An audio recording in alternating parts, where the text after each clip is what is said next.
अब गुरु भगवान की कृपा से ही दास बोलने लायक बन पाएगा।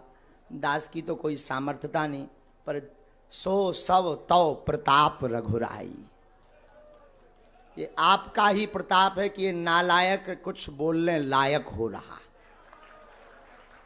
जैसे श्री सालासर हनुमान जी महाराज की पावन सानिध्य में हम आप सब विराजमान हैं, तो जैसे श्री हनुमान जी महाराज का एक भाव दास आप सबके सन्मुख पूज्य गुरुदेव भगवान के चरणों में, इस दास की जो मति है, भूल चूक तो होनी है, तो अकेले में भूल चूक का निपटारा हो जाएगा।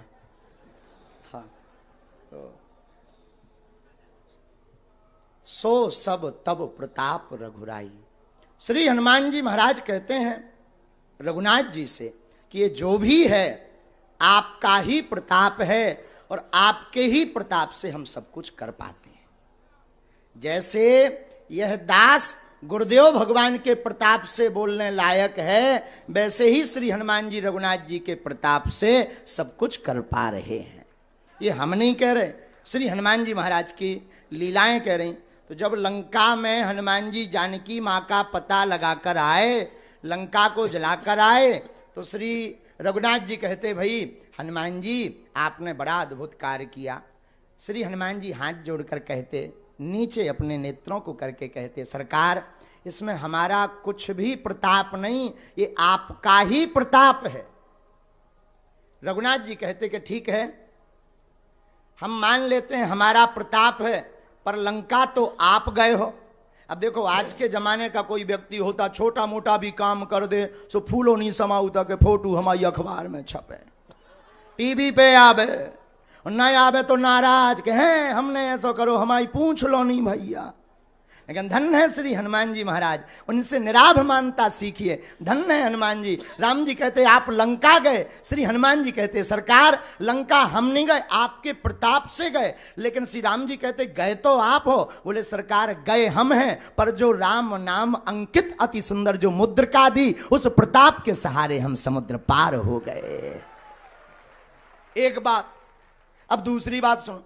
श्री राम जी बोले वाह, हमने मान लिया, चलो तुम लंका मुद्रिका पर बैठ करके गए या मुद्रिका के प्रताप से गए, लेकिन लंका तो तुमने जलाई।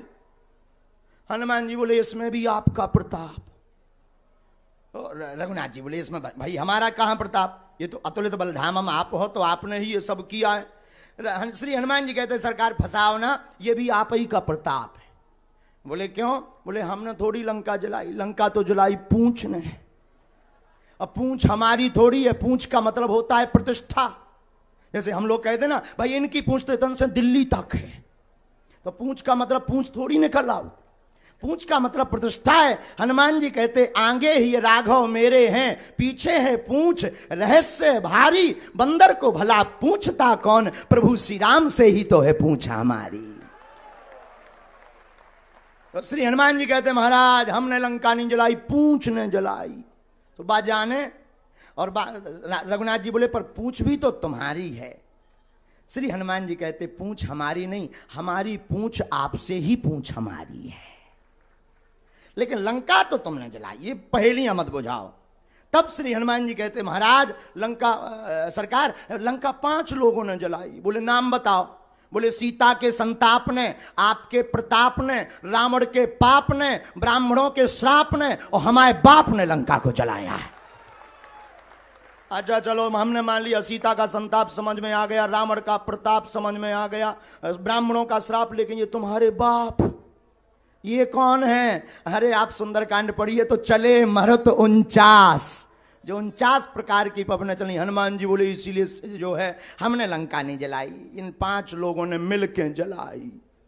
रघुनाथ जी कहते तब भी हम नहीं मानेंगे, इसमें भी तुम्हारा ही प्रताप है। श्री हनुमान जी कहते हमारा नहीं है सरकार, जिसने फोन लगाया वो जाने। रघुनाथ जी बोले मतलब? बोले हम तो जो है तरु पल्लव महु रहा लुकाई करो विचार करो का भाई, हम तो अशोक वाटिका में वृक्ष के ऊपर बैठे हुए थे, आप ही ने त्रिजटा को सपना दिया कि सपने बानर लंका जारी। हनुमान जी बोले हम समझ गए कि हमारा phone out of coverage area चलोगा, इसीलिए त्रिजटा के फोन पे मिस कॉल आ गई। तो बोले हमें क्या पता कि लंका, अब आप ही ने सपना दिया, जिसने सपना दिया वो जाने, उसी ने जलवाई, हमने थोड़ी जलाई। हम तो अच्छे खासे बैठे थे, क्योंकि जामवंती जी ने कहा था इतना करूं तात तुम जाई, सीतह देख कहो सुध आई, इतना करो कि देख के आ जाओ। तो हमने तो देख लो तो कि जानकी जी बैठी, अब कुछ करना ही नहीं है, वापस जाएंगे। लेकिन जब सपना है आपने फोन लगा दो त्रिजटाखा के, सपने बानर लंका जारी, जातु धान सेना सब मारी, खर आरूढ़ नगन सीसा। हनुमान जी समझ गए कि अब जो और रह गो चिट्ठी भेज नो ही पाए सरकार। और एक जगह एक संत कह रहे थे, एक संत हमारे पूज्य दादा गुरु कई बार इस बात को बताते थे, तो दादा गुरु जी कह रहे थे बहुत अच्छे भाव से, और गुरुदेव भगवान का भी शायद यही भाव होगा, उन्हीं की प्रेरणा से हम बोल रहे हैं। तो एक संत कह रहे थे, पूज्य गुरुदेव भगवान का भी यही भाव कि हनुमान जी ने फिर से लंका में देखा कि कोई बंदर और दूसरा तो नहीं है, सपने बानर लंका जारी। हनुमान जी ने सोचा कहीं ऐसा ना हो फोन किसी और को आया हो, रिसीव हम कर लें। लेकिन जब देखा कि कोई लंका में नहीं है, देखो कितनी अद्भुत बात यहां पर रामचरितमानस में छिपी हुई है, और पूज्य पाद गुरुदेव भगवान के भाव कितने अद्भुत हैं। देखो रामचरितमानस एक ऐसा ग्रंथ है, कौआ कर्कश वाणी बोलता है, लेकिन रामायण का कौआ मीठी वाणी राम कथा कागभूषणी जी बोलते हैं। श्री हनुमान जी के स्वरूप वानरा रामधीसम, वानरों का भेष है हनुमान जी का। देखो कितनी अद्भुत बात है, देखो बंदर भी राम कथा से सुंदर हो जाता है। तो श्री हनुमान जी बोले हम समझ गए सरकार के, आप ही ने फोन लगाओ। तो हमने महाराज हमने नहीं जलाई, जिसने फोन लगवा उन्हें जलवाई। रघुनाथ जी कहते हैं ठीक है, हमने मान लिया लंका को इन लोगों ने जलाई है, जिसने सपना दिया स्वप्न दिया उसने जलवाई, लेकिन वापस तो तुम अपने ही प्रताप से आए, तो यहां तो सिद्ध हो रहा अतुलित बलधामम। तब श्री हनुमान जी हाथ जोड़कर कहते आपने ठीक ध्यान करवा दिया, गए थे मुद्रिका पर और आए हैं श्री मैया जानकी जी की चूड़ामणि पर, इसमें हमारी मैया का प्रताप है। ये हनुमान जी की निराभ मान्यता है। सब कुछ करने के बाद भी क्या कह रहे, सो सब तब प्रताप रघुराई। हनुमान जी मानो ये कहना चाह रहे हो कि करते हुए हम दिख रहे पर कर रहे रघुनाथ जी, उसी प्रकार करते हुए हमारे गुरु भाई, बड़े ज्येष्ठ गुरु भाई, उत्तराधिकारी राघव परिवार के करते हुए यह हम सब गुरु भाई दिख रहे, पर करवा रहे पूज्य सदगुरुदेव भगवान, और इसी कारण से यह सब निर्विघ्न संपन्न हो रहा है। बोलो पूज्य पाद सदगुरुदेव भगवान की, अपने अपने मताई बाप की।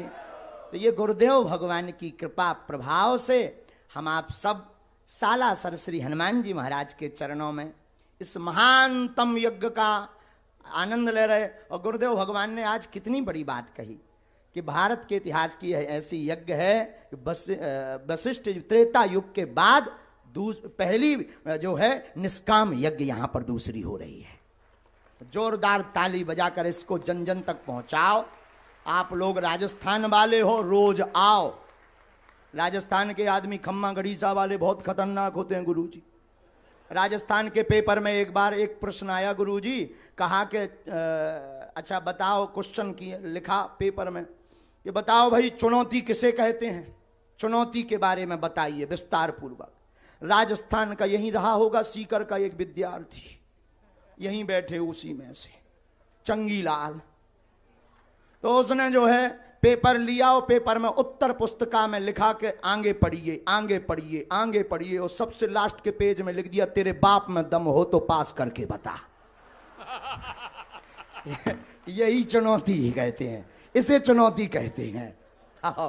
ऐसे लोग राजस्थान में ही गुरुजी पाए जाते हैं। ऐसी राजस्थान की भूमि पर हम आप सब विराजमान हैं, जो वीर भूमि है, और जहां श्री हनुमान जी जैसे वीर सालासर हनुमान जी, मेहंदीपुर वाले बालाजी विराजमान, और रघुवीर की कथा हो रही है। कितना अद्भुत है। और पूज्य सदगुरुदेव भगवान कथा कर रहे, तो आप सब सुनो। हम तो सुनावे लायक नहीं है, आज तो गुरु जी की मुस्कुराहट देख के बोलवे लायक हुआ गए। आज लो नहीं बोले, नहीं तो का पतो बीच ही में का धूमकेतु हो जाए, दिन भर डर लगत रात।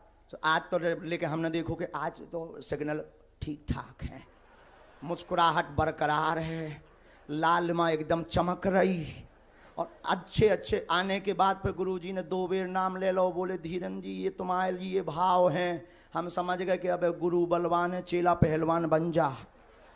हम कही देर भली क्यों, सो हमें जैसे ही माइक मिलो सो बोलवे लायक जो बनो, टूटो फटो सो बोल दो। सब जने खूब प्रसन्न रहो, गुरुदेव भगवान के खूब दर्शन करो। और मोह तो आज जाने में दिन भर दिल्ली से चल के आओ, तो जाने खूब प्रसन्न रहो। देखो जिसके जिंदगी में गुरु का हाथ होता है वो हमारे जैसा नालायक भी कुछ बोलने लायक हो जाता है।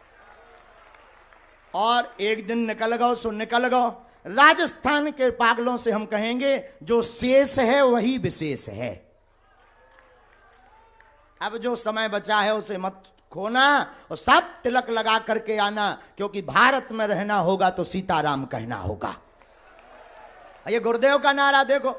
अब बहुत जल्दी इस यज्ञ के प्रताप से और गुरुदेव भगवान के संकल्प से वो पीओ की वाली भूमि भी आऊंचाऊ कछु दिन में जौन उद्देश्य है बगलवारो वही न जय जय हो जाए। गुरु जी ने एक बार जा यज्ञ करियो बा तो निश्चित है कि यज्ञ सफल है और वो पीओ की वाली भूमि आनी है। और फिर 2-4 साल बाद फिर हम और सब जने गुरुदेव भगवान के चरण पकड़ भी के एक बे से बड़ी ठोको गुरु जी सो पाकिस्तान ही आ जाए। हाहो हाहो वो तो बेचारों का करे समलत है नहीं ऊपे तो क्या करे, उन लोगों को राम की जरूरत है और हमारे पूज्य पाद गुरुदेव भगवान के आशीर्वाद की जरूरत है, भारत के संतों की जरूरत है। तो सब कहो जय सिया राम। जो राम का नहीं वो किसी, जो राम का नहीं वो किसी। अब हम ज्यादा ना बोल भी नहीं था भाई, लाल आफत हो जाए। गुरुदेव भगवान अब मुस्कुरा रहे, बाद में फिर कह दें अच्छा भाई बंद करो बहुत हो गया है। हाँ तो आफत हो जाए, इसलिए पहले ही दंडवत नाक रगड़ के प्रणाम करें ले रहे गुरु जी के चरणन में। जय जय सीताराम। आयुष्मान धीरेन्द्र ने जो बात कही, आयुष्मान धीरेन्द्र ने जो बात कही, एक दोहा है इसका। प्रभु मुदरी वही पार किए, चूड़ामणि यही पार, सीय बिरह लंका जरी, शेष प्रताप तुम्हार। तो अब हम रामचरितमानस जी की आरती करेंगे, फिर चलते हैं। हमारे मध्य उपस्थित बागेश्वर सरकार के स्वागत के लिए मैं श्री सुभाष जी अग्रवाल जो कि प्रधान हैं सालासर धाम विकास समिति के, मैं उनसे आग्रह करूंगा कि श्री महाराज जी को हनुमान जी का एक विग्रह प्रदान करें और महाराज जी का स्वागत वंदन अभिनंदन करें इस श्री हनुमत 1008 कुंडीय श्री हनुमान महायज्ञ में।